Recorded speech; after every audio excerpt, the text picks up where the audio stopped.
বৃক্ষরোপণ এর ব্যাপারে অবশ্যই ইসলামী শরিয়ার দিক নির্দেশনা আছে। গাছ লাগানো ইসলামী শরিয়ার দৃষ্টিকোণ থেকে খুবই প্রশংসনীয় কাজ। এটাকে যদি কেউ সাদেকা জারিয়া নিয়তে করেন তাহলে সেটা সবের কাজ হবে। কেউ যদি এই নিয়তে গাছ লাগান যে আমি গাছ লাগালাম, এর মাধ্যমে আল্লাহ রাব্বুল আলামিন আমাকে আজর দিবেন, সওয়াব দিবেন, তাহলে অবশ্যই তিনি সওয়াব পাবেন। আর গাছ লাগানোর ফলে সেই গাছ থেকে যদি কোনো মানুষ, কোনো পশু পাখি, এমনকি কীড়া পতঙ্গ, পোকা মাকড় যদি খায়, সেটাও কিন্তু সাদকার সওয়াবের কারণ হবে। অতএব আপনি গাছ লাগানোর এই কাজটি করার ব্যাপারে কোনো প্রকার কার্পণ্য করবেন না।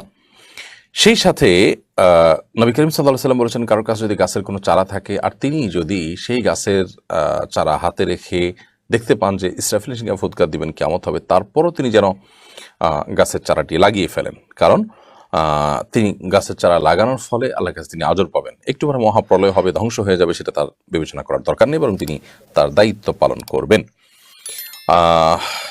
এরপর ফাতেমা